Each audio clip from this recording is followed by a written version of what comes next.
Boa noite, amigos futuros biólogos e biólogas, nesta quarentena. Vamos lá, vamos começar tudo, ou quase tudo, que você precisa saber para não tomar pau em embriologia. Primeiramente, eu sou o Matheus Felipe Carvalho, mas podem me chamar de Felipe, que é igual marca de televisão. Eu já tomei pau em embriologia, fiquei com 47 no meu período, no segundo período e 89 no quarto período. Fiz a matéria duas vezes, então nada melhor do que o dobro. 47 vezes 2, ou perto do dobro, pelo menos. Essa é a primeira vez que estou dando monitoria, eu gosto muito de herpete e ornita, eu falo muito rápido, qualquer coisa vocês põem um vídeo em 0.75 que vai ser o suficiente para me entender. Essa parte aí eu não vou ler, né, do Darles aí. Eu tô deixando meu telefone para contato e meu e-mail, para caso vocês queiram me contatar. E eu, do lado direito, sou eu com uma cobrinha de 7 metros. Tá, isso aqui era para monitoria, eu que queria dar uma aula depois do resumo e deixar para exercício e memorização das atividades práticas. E essa aí é uma das minhas cachorras, a Diana. Então, vamos começar. Primeiramente, a gente vai começar com o sistema reprodutor masculino. A gente vai falar sobre as estruturas. A primeira delas é o testículo. E a gente vai falar das estruturas do testículo, que a primeira delas é o epidídimo, que a gente vai ver. E o testículo tem vários tipos celulares. Dentre desses tipos celulares, a gente tem as células espermatogênicas, que são as que vão formar futuramente o espermatozoide. As células de Sertoli, que é uma célula muito grande. E a gente tem também as células de Leydig. Vamos lá. São as funções da célula de Sertoli. A célula de Sertoli ela executa funções como suporte, proteção, suprimento das células gametogênicas, fagocitose. Eu vou explicar isso mais para frente. Ela também secreta ABP e inibina. Ela trabalha no transporte de espermatozoides. Ela produz o hormônio antimuleriano. E ela trabalha também como barreira hematotesticular. O que essa barreira faz? Essa barreira protege dos linfócitos antígenos, ou seja, protege quem? Os espermatozoides, os espermátidos, os espermatogônias. E a célula de Sertoli tem suas bases fundidas, ou seja, a célula de Sertoli ela é mais ou menos essa estrutura aqui, ó. Pensa nisso daqui, algo assim. Isso aqui está tudo dentro de um tubo, beleza? Aí aqui tem outra célula de Sertoli. A base da célula, porque sim, olha, ela é fundida. E essa fundição é chamada de zona de oclusão. Beleza? Aqui tem o núcleo dela, você sempre vai conseguir ver o núcleo da célula perto da base e ela vai crescendo. E aqui no meio a gente vai ter a luz do tubo, do epidídimo. E agora a gente vai falar como que acontece a espermatogênese. A espermatogênese nada mais nada menos é do que a criação do espermatozoide. Então a gente tem espermatogônias que vão sofrer mitose e vão formar os espermatócitos primários, que vão sofrer meiose e vão formar os espermatócitos secundários, que vão sofrer a meiose 2, vão formar a espermátide e a espermátide vai sofrer um processo morfológico que vai formar o espermatozoide. Então a gente tem aqui as espermatogônias que vão formar o espermatócito primário, depois o espermatócito secundário, as espermátides, que vão sofrer esse processo, que chama espermiogênese, que vão formar finalmente os espermatozoides. A gente tem dois tipos de espermatogônias primários, espermatogônias no caso. A gente tem a espermatogônia A e também tem a espermatogônia B.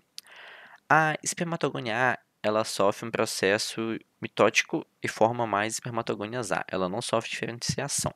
Enquanto a espermatogônia B, ela forma espermatócito primário, ou seja, essa mitose que ela faz é uma diferenciação.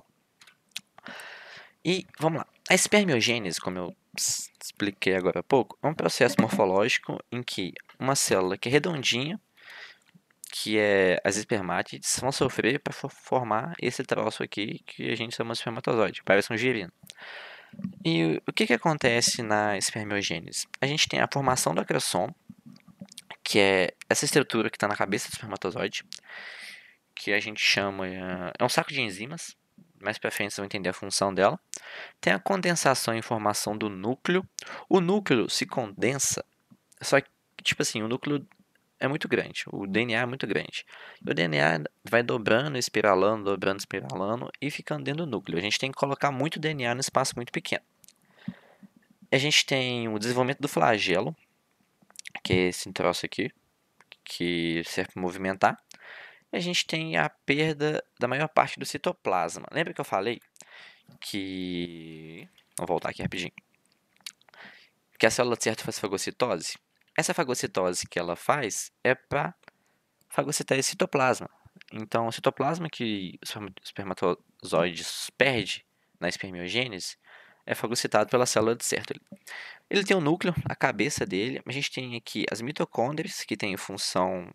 A função dela é meio que ativar ou ter energia para o batimento flagelar, beleza? E a gente tem a célula de Leydig. Eu vou pedir para vocês, deveria ter pedido desde o início, para pegar um caderno, porque vocês vão ter que anotar algumas coisas. A coisa que eu quero que vocês anotem, importantemente, vai ter uns 10, 12 linhas nesse slide aqui para vocês anotarem, é a função da célula de Leydig, que é uma célula endócrina intersticial. O que quer dizer que ela seja intersticial? Ela não está dentro da célula de Sertoli, daquele tubo do epidídimo, ela está fora. E a função dela é algo bem complexo de entender, então eu vou pedir que vocês prestem muita atenção. Pronto, vamos para o próximo. O controle hormonal acontece da seguinte maneira. A gente recebe estímulos da hipófise e esses estímulos vão para o nosso testículo, para o nosso excreto, né? E a gente recebe dois estímulos. A gente recebe o LH, que é o hormônio luteinizante, o alvo dele é Leydig, que vai estimular a produção de testosterona, e a gente recebe o FSH, que é o hormônio folículo estimulante. O alvo dele é Sertoli, que o alvo dele é a célula de Sertoli, mas o que ele faz na célula de Sertoli? Ela faz ela produzir mais ABP, que a função dela é concentrar testosterona nos túbulos seminíferos. Essa concentração de testosterona ajuda a produção de mais espermatozoide, beleza?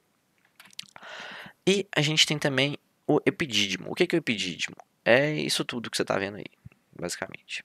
Mas o epidídimo, ele está no testículo, ele é envolto pela túnica albugínea, não sei falar essa palavra, tipo Virgínia.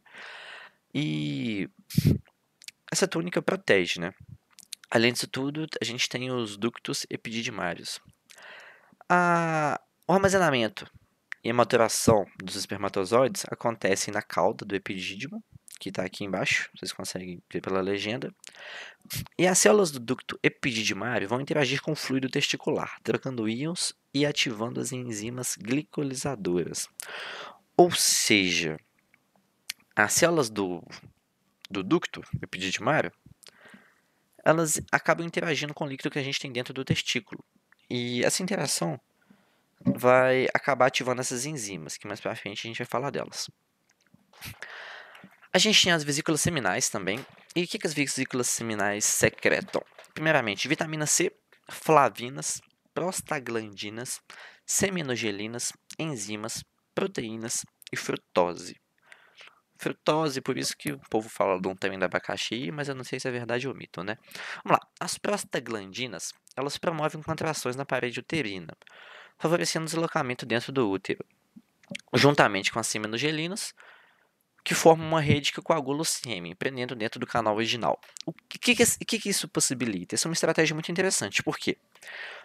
Vamos por após coito, um momento pós-coito, o esperma está dentro do corpo da fêmea. E esse esperma sofre ações dessas duas substâncias.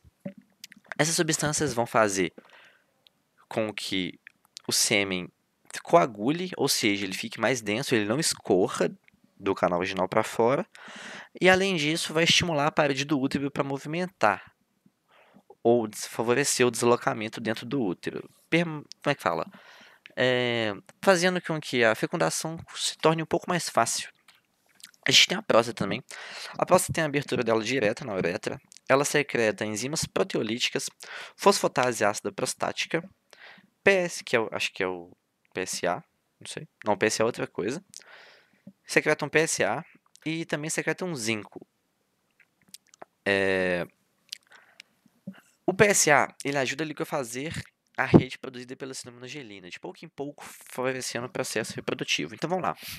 A gente jogou aquela redinha lá dentro, a seminogélina coagulou, beleza. Só que se ela ficar coagulada lá, ela vai ser muito difícil de ser movimentada, né? Então, o PSA, que é secretado pela próstata, ele ajuda a liquefazer essa rede de pouco em pouco. Então o material vai se liquefazendo e vai movimentando de pouco em pouco. Não é um bloco que vai movimentando de uma vez. E o zinco, ele é uma molécula muito interessante, porque ele ajuda a estabilizar a condensação do DNA. Lembra daquele DNA condensado dentro do núcleo? E a secreção das glândulas seminais, juntamente com a secreção prostáticas, são fundamentais para a vida do espermatozoide e garantem o sucesso reprodutivo da espécie. Ou seja, o animal precisa dessas duas estruturas para ele conseguir fazer um sêmen saudável. E aí onde que a gente vai entrar num dilema agora, que a gente tem as glândulas bulbo-uretrais. A abertura dela fica na base do pênis ou na uretra. Ela serve para lubrificar a uretra. Ela pode ou não fazer parte do sêmen. Vamos dizer que você sofreu uma mutação e nasceu sem a glândula bulbo-uretral, você ainda vai ter capacidade proliferativa. No caso da capacidade, você vai ter de reproduzir. Porém, se você tiver nascido sem próstata, você não vai conseguir ter essa fertilidade, você vai ser infértil. E agora a gente vai para o sistema reprodutor feminino. Essa moça bonita aí é minha namorada, vocês estão interpretando. E vamos lá. A primeira estrutura que a gente vai ver são os ovários. E o ovário ele tem duas regiões: a cortical, que é a região periférica, e a região medular, que é a região do meio, né? Vocês devem ter visto isso em anatomia. A região cortical, ela é responsável, ou é nela que ocorre o amadurecimento dos folículos. Vocês vão entender mais ou menos mais pra frente o que são folículos. E a região medular, ela é responsável pela nutrição do ovário. A gente tem as células foliculares no ovário, que são células que estão no ovário, basicamente. E a gente tem os ovócitos também. E os ovócitos, juntamente com essas células foliculares, formam os folículos ovarianos, que é aí que está o pulo do gato. Que vocês vão entender mais, vocês vão entender acho que no próximo slide, que é basicamente a estrutura reprodutiva feminina. Enquanto o homem tem uma célula, no caso várias células, né, que são os espermatozoides, a mulher vai ter um folículo, que vão ter vai ter um ovócito em cada folículo. E é um ovócito e várias células foliculares. Não é um em um, é um em vários. E é através de uma associação. E os ovócitos primários, eles estão estacionados em prófase 1. Vamos lá. Vamos falar dos folículos ovarianos. A gente tem um folículo primordial, que é nada mais, nada menos que um ovócito mais células foliculares pavimentosas. Pavimentosas a gente pode traduzir como um pouco achatadas, digamos assim. E elas envolvem o ovócito. Eles são cadê meu mouse? Bem pequenininhos. A gente tem o folículo primário, que são o ovócito mais células foliculares cúbicas. Ele já é um pouquinho maior. Essas células têm uma capacidade proliferativa, ou seja, elas podem crescer e proliferar, fazer mitose, se multiplicar.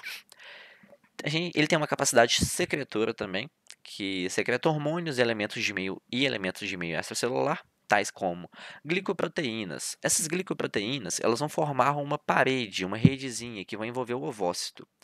Não dá para ver direito aqui, mas pra frente a gente vai ver essa rede. Essa rede chama zona pelúcida, ela vai ter várias funções. E também tem a produção de células conjuntivas, que associam um folículo, formando um revestimento chamado de teca. Ou seja, essas formações a gente vai ver no próximo slide, mas no folículo primário a gente já tem a zona pelúcida. E no folículo secundário a gente tem ovócito mais células foliculares. E as células foliculares jogam no conjuntivo substâncias que atraem água para dentro do folículo. Ou seja, tem substâncias hidrofílicas, que são substâncias que vão atrair água, acumulando essa água dentro da célula e empurrando as células para as extremidades, formando assim uma cavidade cheia de líquido, denominada de ântero. A gente vai ver mais para frente direitinho detalhes sobre essas estruturas. E o antor, escrevi errado aí, né?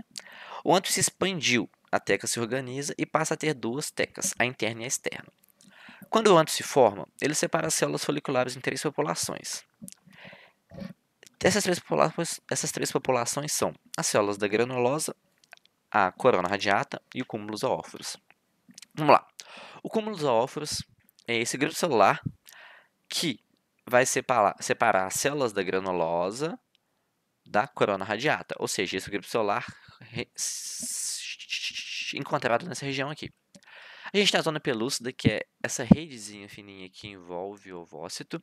A gente tem a corona radiata, que são as células que estão em volta da zona pelúcida. A gente tem as células da granulose, que são todas as células que não são pavimentosas e estão em volta do ântero. O ântero é essa cavidade cheia de líquido. A gente tem a teca interna, tá vendo que aqui na borda a gente tem células achatadas? Tem do lado de fora e do lado de dentro. As do lado de dentro são a teca interna, as do lado de fora são a teca externa. E vamos falar da ovulação. A ovulação acontece quando o folículo chega no estado terciário. E o que acontece? A produção de estrógeno chega no máximo, ou seja, o estrógeno está lá em cima, torando, fazendo com que a hipófise libere o hormônio luteinizante. Esse hormônio age sobre as células foliculares, fazendo com que elas secretem enzimas para o meio externo e, consequentemente, afinando o tecido conjuntivo do ovário, além de promover contrações nas células musculares do ovário. Ou seja, esse estrógeno torando, o que ele vai fazer? Ele vai estimular as células a secretar enzimas. Essas enzimas vão fazer com que a parede do ovário futuramente se rompa, juntamente com os movimentos, né? Pensa, tá atacando algo que está degradando a parede, então tá mexendo. Em algum momento essa parede vai se romper. Pausinha para água. E depois que essa parede se rompe, o que acontece? O ântero se arrebenta e o cúmulo zoóforos, arrebenta o cúmulo zoóforos, fazendo que o ovócito fique boiando no ântero. Com o rompimento da teca, tem um M ali à toa, da teca, o ovócito sai do ovário indo para a tuba. Ou seja, você está dentro de um balão. Você está em um balão cheio d'água dentro de um balão maior. Você vai ficar encostando, atritando, jogando substância no balão maior para estourar. Beleza, esse balão maior vai ficar fraco. Aí a célula de dentro, ela arrebenta. E o balão pequeno que está cheio d'água vai jogar essa água toda para fora, vai empurrar o balão maior, vai estourar, vai sair esse líquido que tem uma célulazinha de dentro, beleza? Lá dentro. E o corpo lúteo, nada mais, nada menos, é do que o resto do folículo após a ovulação, ou seja, aquilo que ficou dentro do ovário. O mesmo só existe se houver ovulação, né? Porque se não ovular, como que vai ter o corpo lúteo? Ele produz progesterona e quando o ovário para de receber LH, o corpo lúteo entra em apoptose. A gente tem também o ciclo de dominância e atresia, que os restos dos folículos que estão lá eles vão entrar em apoptose, ou seja, vai terminar esse ciclo. E vamos de tubo uterina agora. A tubo uterina ela tem as fímbrias, né, que é uma estrutura muito interessante, que serve para captação dos ovócitos. E em período ovulatório ocorre aumento da atividade da parede da tuba, ou seja, ela mexe mais, e as fímbrias também, através de hormônios. O ovócito espera a fecundação na parede da tuba durante 24 horas. Caso não ocorra fecundação, ocorre a lise do mesmo sob absorção pela tuba. Ou seja, o ovócito sai do ovário, vai para a tuba. Ele fica em 24 horas. Fica andando. Pode ser qualquer parte da tuba. Se não acontecer fecundação, ele vai entrar não em apoptose, mas vai ocorrer a quebra dele, a lise dele. E ele vai ser absorvido pela tuba. A primeira semana do processo de gravidez ocorre na tuba, ou seja, a fecundação ocorre na tuba uterina e não no útero. Quando a fecundação ocorre na tuba uterina e a implantação também ocorre na tuba uterina, a gente chama de gravidez ectópica, que é considerada uma gravidez de risco em alguns casos e o embrião tem que ser removido. Caso contrário, ele pode se envolver, aumentar sua massa, sua área, né, dentro da tuba e pode causar a morte da mãe e, consequentemente, também do embrião. O útero. Nas paredes do útero a gente vai ter a placenta, né, que é um órgão de sustentação durante a gestação. E o útero tem 3 camadas. Ele tem o perimétrio, que é uma camada de tecido conjuntivo denso, que é a camada de baixo, camada de cima, dentro. E essa camada é uma camada muito vascularizada. A gente vai ter o miométrio, que é composto de células musculares lisas, vascularização, que tem uma vascularização muito grande, tem fibras colágenas e elásticas e tem distensão durante a gestação. Então, o que acontece? As células musculares, elas são compostas de fibras colágenas e elásticas, né?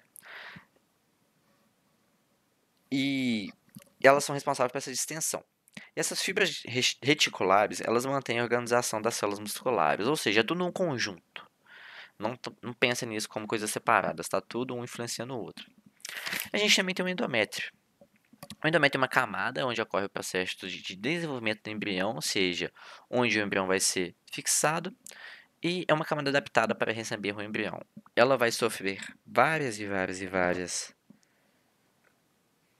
adaptações para conseguir suportar e suprir o embrião. É um tecido epitelial de revestimento e também um tecido epitelial glandular. Elas têm as glândulas uterinas que vão produzir, no princípio, muco. É um tecido conjuntivo também, muito vascularizado, e essas artérias presentes no endométrio aumentam a especialização sob o efeito de progesterona. Ou seja, quando a progesterona está lá em cima, a vascularização do endométrio é muito maior. O endométrio é a camada sensível a hormônios, ou seja, ela vai ser influenciada pelos hormônios progesterona e estrogênio. E quando o ovário começa a produzir folículos, ele produz hormônios que são direcionados para o endométrio, fazendo que o endométrio sofra estímulos, ficando apto para receber o embrião. Tem a camada basal e a camada funcional, e o endométrio é uma camada cíclica. Ou seja, como a gente pode ver nessa imagem, a gente vai ficar indo e voltando em uns slides daqui a pouco para conseguir explicar direitinho para vocês. Mas ela é uma camada cíclica. As meninas entendem muito melhor disso do que os homens, porque elas sofrem isso, elas sofrem dor. Então, quem sente dor aprende, né? Quando dói, a gente aprende. Vamos lá. O ciclo ovariano, ele recebe estímulos da hipófise, e o LH, recebido pela hipófise, é o hormônio luteinizante. O que ele atua? Ele atua na ovulação, na produção do corpo lúteo e na secreção de progesterona. Lembra lá, ó, que eu falei com vocês que o corpo lúteo secreta progesterona? Então, quando o LH está alto, a gente vai ovular. Opa, ovulou. O que acontece quando ovula? A gente tem o corpo lúteo, né? Porque o corpo lúteo é o que sobra. Então o ovócito não está lá, sobra o corpo lúteo. E o que o corpo lúteo faz? Ele secreta progesterona. Beleza. A gente tem o hormônio folículo estimulante. O que esse hormônio faz, que é o FSH? Ele atua no desenvolvimento folicular, ele atua no amadurecimento do ovócito e ele atua na secreção de estrógeno. Mais pra frente a gente vai entender o que o estrógeno faz. Então, vamos lá. Opa, próximo. E a gente tem um ciclo menstrual agora também, que é a parte do ciclo ovariano. E o que o estrógeno faz? O estrógeno, na fase proliferativa, ele está presente na fase proliferativa e ele atua no crescimento da camada basal e a formação da camada funcional. Minha tesoura caiu. E a progesterona, ela atua na fase secretora e ela tem a atividade fisiológica da camada funcional, ativa as glândulas secretoras. Ou seja, a gente tem um crescimento ali, certo? Essa fase de crescimento, a gente está sofrendo ação do estrógeno, que é o crescimento da camada basal. E tá vendo que tá, por exemplo, tá formando a camada basal, vai chegar num ponto que ela vai parar de crescer e tá completamente vascularizado e espesso. Aí vai entrar a ação na camada funcional, que tá aqui pro dia 17 até o dia 28. E depois que encerra o dia 28, encerra a atividade fisiológica, a gente vai terminar esse ciclo começando novamente. A gente tem um período de menstruação, que é onde vai ser eliminado, e depois começa de novo. Fase de crescimento, aí tá aqui a fase fértil, dura pouco tempo, dura poucos dias, né? Essa fase fértil acontece mais ou menos cerca de 7 dias depois da menstruação. Terminou a menstruação, passou 7 dias, vai ter a fase fértil, que é onde a fase de crescimento vai ter acabando e vai estar dando início, vai ter a fase fértil, depois vai dar início à fase de secreção e depois a gente vai ter novamente a menstruação. Então, bora para fertilização e segmentação. No sistema reprodutor feminino, a gente acontece a liberação e aderência do gameta na tuba. Ou seja, o gameta vai se aderir na tuba, né? Mister óbvio, né? E o ovócito fica mergulhado no fluido antral, fluido do antro, que contém estimulantes que atraem espermatozoides. Ou seja, o ovócito está mergulhado lá. Pensa que tá dentro da piscina, assim. Dentro da piscina sozinho, no meio lá. Pô, ele tá querendo parceiro, tá querendo parceiro. A menina tá lá na piscina, o ovócito, tô falando de menina porque é produtor feminino. Dentro da piscina que é um parceiro. Aí, o que ela faz? Pô, ninguém tá me vendo, né? Aí ela pega, sei lá, vamos pensar, tem um corante, assim, ela, pô, vamos pensar, esses meninos vão ver esse corante aqui, vai chamar a atenção, né? Aí ela joga uns corantes em volta, assim, só que esse corante, no caso, é o fluido em si, a piscina em si tem esse corante. Aí começa, ela fica nadando perto do corante, aí todo mundo vai ver, pô, tem um corante ali, tem um trem ali no meio, e olha no meio do corante, pô, tem uma menina ali, tem uma gatinha. Aí todo mundo vai atrás dela. Ou seja, os espermatozoides são influenciados pelo, nossa, arrependimente, eu acho que vou cortar essa parte. Os espermatozoides são influenciados por esses estimulantes para chegarem no ovócito. E a gente tem o reprodutor masculino também. Essa capa de glicoproteínas é uma capa que tá na. Tá depois, tipo assim, tem essa capa, o acrosoma e a cabeça do espermatozoide. E o resto do espermatozoide, núcleo no caso. Eu viajei? É isso mesmo. É isso mesmo, eu acho. Qualquer coisa eu corto aqui na frente. A gente cancela essa parte. Mas eu tô na dúvida se a capa é isso mesmo, então não tomem isso como base. Mas ela atua na ativação do batimento flagelar.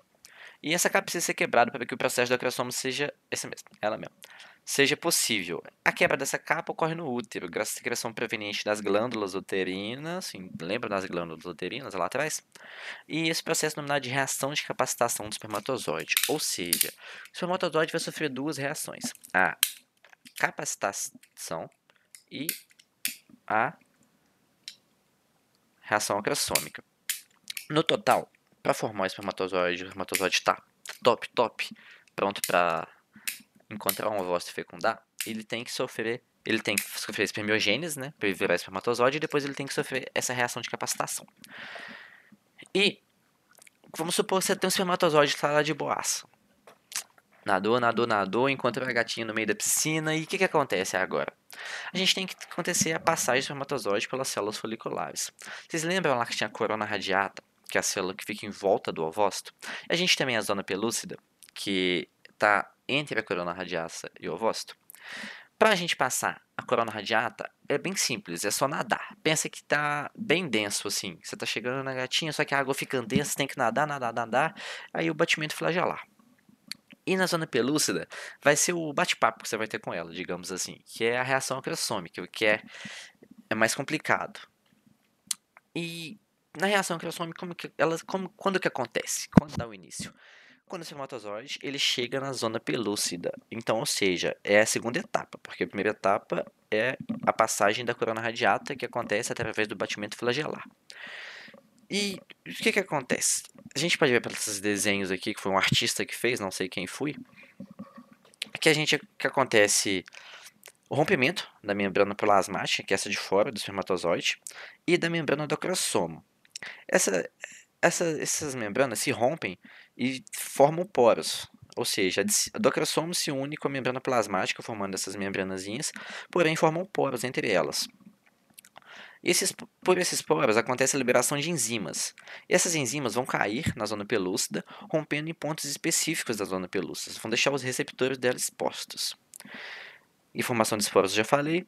E os ligantes, esses aqui, ó, na terceira imagem, da membrana interna do acrossomo, se conectam com os ligantes da zona pelúcida. Isso aqui é bem interessante. Por quê? Vamos supor que esses ligantes sejam chaves e os receptores da zona pelúcida sejam fechaduras. A gente já viu isso muito quando a gente fala de membrana plasmática, né, esquema chave fechadura, mas é mais ou menos isso. Porém, cada espécie tem sua chave fechadura específica. Algumas espécies têm elas semelhantes, até porque ou não sei se são iguais ou são só apenas semelhantes, até porque a gente tem hibridização de algumas espécies. Porém, por isso que a gente não consegue cruzar espécies filogeneticamente muito distintas, né? Porque a gente tem essa especificidade das membranas. E o espermatozoide funde sua membrana plasmática com a membrana do ovócito, gerando consequências. Tá vendo esse resquíciozinho aqui que sobrou? Tá vendo? Essa parte aqui, ela conecta. O núcleo tá quase todo dentro do ovócito já. Passou da zona pelúcida, quase dentro do ovócito. E essa parte aqui vai conectar. E essa conexão vai gerar consequências. Quais são essas consequências? A primeira dela bloqueia a polispermia. Vocês vão entender no próximo slide. essa consequência vai ser a entrada do espermatozoide dentro do ovócito, ativação do metabolismo do ovócito, ou seja, o ovócito estava parado lá atrás, né? Agora o ovócito vai terminar, vai fazer o término da meiose 2. Esse término da meiose 2 nele vai ocorrer também a expulsão do segundo hipolócito. A gente tem dois mecanismos interessantes ao bloqueio da polispermia. O primeiro mecanismo é um mecanismo rápido, ou seja, ele acontece velozmente assim que o espermatozoide se conecta à zona pelúcida, e é um mecanismo de curta duração. Ele acontece rápido, mas passa rapidinho. E o que acontece? A membrana ela muda sua polarização, ficando despolarizada, impossibilitando a entrada de outros espermatozoides. Além disso, a concentração de cálcio aumenta no interior da célula, deixando a área externa sem cálcio. Assim, os espermatozoides que dependem do cálcio para se conectarem à membrana não conseguem entrar no ovócito. E depois disso, a gente também vai ter o mecanismo lento e de longa duração. E o que acontece? É a liberação dos grânulos corticais. O alto nível de cálcio no exterior do ovócito ativa os grânulos corticais, que vão fazer exocitose. A secreção dos grânulos cai no espaço perivitelino e na zona pelúcida. GAGs e GAGs, né? E proteoglicanos atraem água, que por sua vez aumenta a área entre a zona pelúcida do ovócito. Ou seja, tem a zona pelúcida do ovócito, eles são coladinhos. Esses GAGs e esses proteoglicanos vão atrair essa água. Essa água vai enchendo, vai aumentar a distância entre eles. E uma parte das secreções desses grânulos se conectam nos receptores da zona pelúcida, impossibilitando a conexão de novos espermatozoides. Esses grânulos vão cair para fora, vão cair para o meio e vão se conectar na zona pelúcida. No meio assim, né? Vão cair para fora da zona pelúcida, né? E vão se conectar a ela, tampando os buraquinhos. Tampando os outros receptores. Ou seja, novos espermatozoides não vão conseguir se conectar, impossibilitando assim a polispermia. E o nome desse processo, dessa ocupação dos receptores da zona, chama reação da zona. E vamos lá, a gente vai ter também as etapas do processo de fertilização. Quais são essas etapas? A gente tem a formação e fusão dos pronúcleos masculinos e femininos, que vai gerar a formação do zigoto. Lembra lá que o pronúcleo masculino estava condensado pra caramba? O da fêmea, do feminino, ele tá descondensado. Então, o masculino tá condensadão. O da fêmea tá descondensado. Tá meio incoerente, né? Incoeso, né? Então, o pronúcleo masculino, ele vai sofrer uma descondensação para ficar do mesmo tamanho, digamos assim, do da fêmea. E no pronúcleo feminino, o ovócito finalmente vai se transformar em um óvulo. E vamos à segmentação. Depois que aconteceu a fertilização, a gente forma uma única célula, que não tem aqui, mas ela forma uma única célula, e vai formar os próximos estágios. Eu vou explicar isso daqui a pouco. A segmentação, é interessante guardar isso aqui, ela é holoblástica racional. Ou seja, ela é total, todas as células segmentam igual. Ou seja, se uma célula segmenta uma vez, a outra também vai segmentar uma vez. Assincrônica, as células segmentam em momentos diferentes e com rotacionalidade. O primeiro corte, digamos que é vertical, aí o segundo corte é horizontal, depois é um diagonal, pipipi, popopó, vocês entenderam. A zona pelúcida, primeiramente, ela, a princípio, no caso, ela serve para manter os blastômeros unidos, ou seja, ela serve para juntar todos dentro de uma cavidade não, dentro de uma bolinha. E a gente também vai falar de especialização de adesão e comunicação. A zona pelúcida, além de delimitar o crescimento, ela protege o zigoto de se implantar em outros tecidos que não sejam o útero. Isso aqui é bem interessante para evitar a gravidez ectópica que eu falei com vocês. A zona pelúcida também ela desaparece depois de 6 a 7 dias após a fertilização. Ou seja, se 6 a 7 dias o zigoto não conseguiu chegar e implantar no útero, ele vai dar bosta, né? Ele vai ficar preso lá dentro da tuba uterina. E antes de explicar porque eu tô xingando minha mãe aqui, eu vou explicar os estágios. Primeiramente, é bom a gente familiarizar com as estruturas. A gente tem aqui o segundo corpo polar, que aparece depois da fecundação. E a gente tem a zona pelúcida e o blastômero. O blastômero Antes era um blastômero, agora são 2 blastômeros. Aqui a gente tem 4 blastômeros, 8 blastômeros, 16, já não sei mais contar. E aqui a gente tem a mórula, que é o estágio de 8 blastômeros. 8, 16. 8 blastômeros. E a gente tem as estruturas que a gente forma no blastocisto. O blastocisto inicial. A gente tem um embrioblasto, que é essa massa que está aqui no meio. A gente tem um trofoblasto, que é a massa que está em volta. E a gente tem a cavidade blastocística, só que atualmente a gente usa o nome de blastocele, beleza? E, mãe, você é bem gorda e neurótica. Você xinga sua mãe para você aprender embriologia, porque a matéria é um pouquinho complicada, né? Então a gente pega MBGN. O que isso quer dizer nessa frase?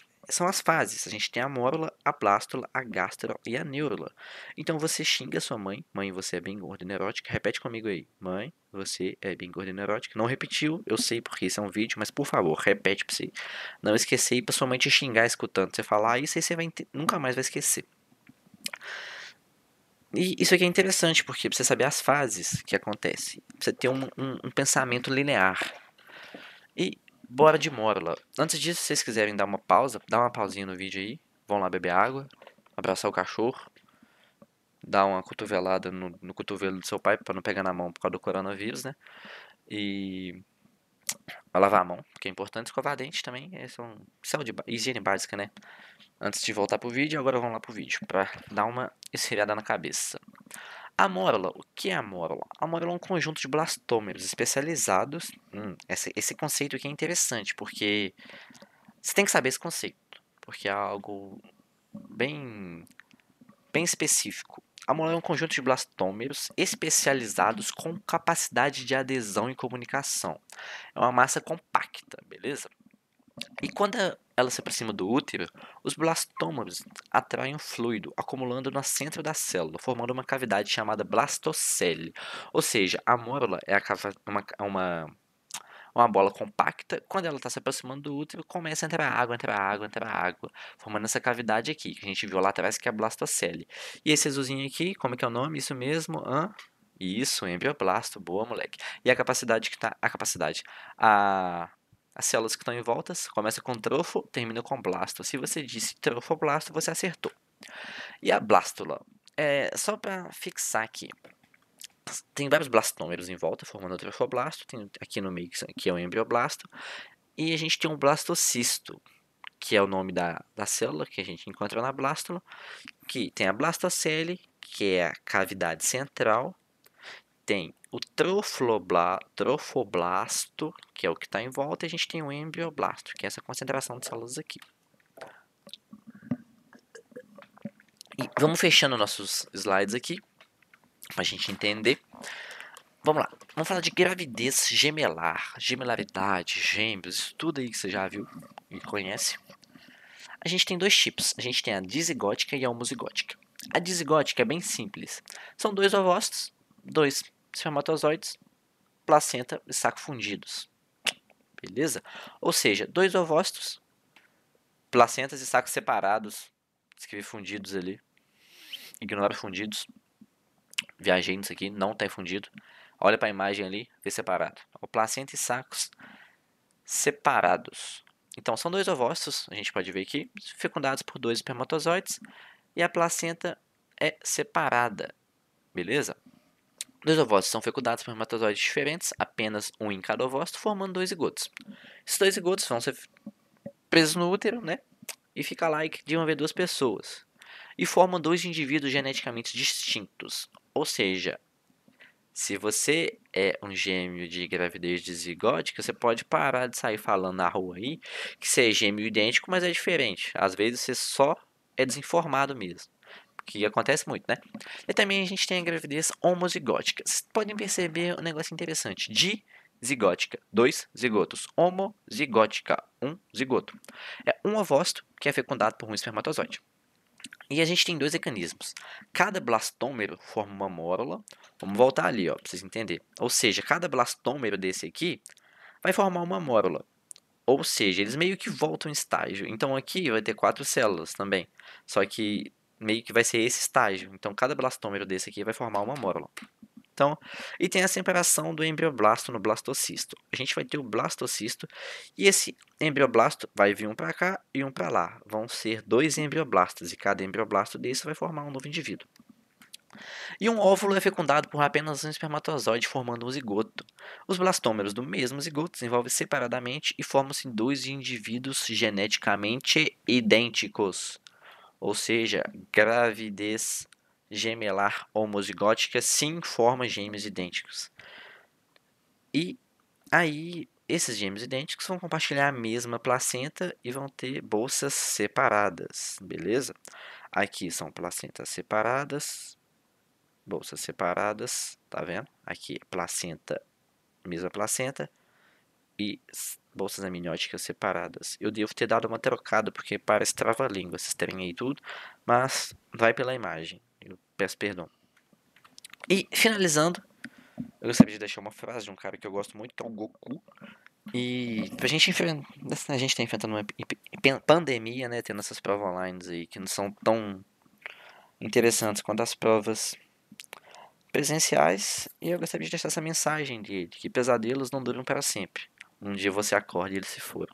A gente tem que agora enfrentar esse coronavírus aí com coragem e prudência, a gente não pode ser imprudente, porque a gente pode até sobreviver a ele, né? Porém, a gente tem que pensar em quem está à nossa volta.